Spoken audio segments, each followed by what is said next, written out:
Deputados e senadores estão reunidos no Congresso Nacional para debater vetos presidenciais e discutir a lei de diretrizes orçamentárias. A LDO deveria ter sido aprovada ainda no primeiro semestre, mas até hoje não foi à votação. A repórter Selma Dias conversa agora com a gente ao vivo. Boa tarde, Selma.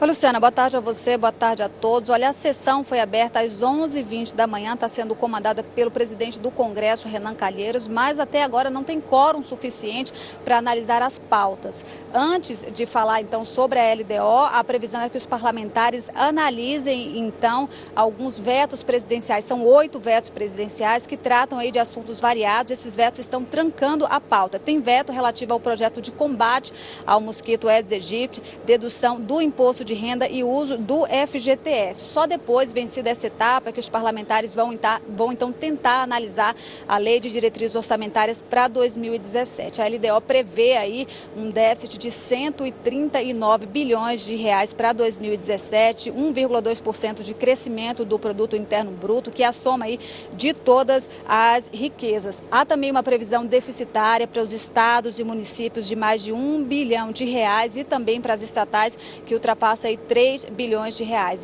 Se esse texto for aprovado, o Brasil entrará no 4º ano de prejuízo fiscal e de crescimento da dívida pública. Eu lembro que também esse projeto da LDO já leva em consideração aquela intenção do governo de limitar os gastos públicos à inflação do ano anterior, no caso 2016. E ontem, a Câmara dos Deputados aprovou uma medida provisória que prorroga a permanência dos médicos do programa Mais Médicos por 3 anos. O texto beneficia tanto brasileiros quanto estrangeiros que estudaram fora e atuam aqui no Brasil sem a revalidação do diploma. Cerca de 7 mil médicos devem ser beneficiados, mas o texto ainda precisa passar pelo Senado Federal. Luciana.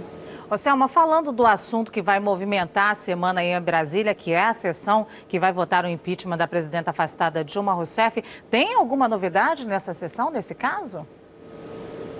Tem sim, Luciana, tem uma novidade. Ontem, a presidenta Dilma Rousseff solicitou ao presidente do Supremo Tribunal Federal a substituição de uma das testemunhas arroladas. Esse pedido foi aceito pelo ministro Ricardo Lewandowski. Então, o professor Ricardo Lode Ribeiro falará no lugar de Gilson Alceu Bittencourt, que é funcionário do Ministério do Planejamento. No total, então, a defesa apresentou 6 testemunhas e a defesa 2. Essas testemunhas devem falar já na sessão de quinta-feira, que começa às 9 horas da manhã.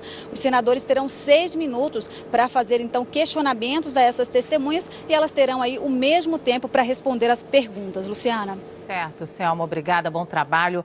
Ontem, a Câmara e o Senado entregaram à Organização dos Estados Americanos as cartas de resposta ao questionamento feito sobre o processo de impeachment. A Câmara afirmou que não houve nenhuma violação ao direito de defesa e à lei que estabelece o afastamento de presidentes no Brasil. Já o ofício elaborado pelo Senado defende que foram respeitados os preceitos constitucionais, legais e regimentais.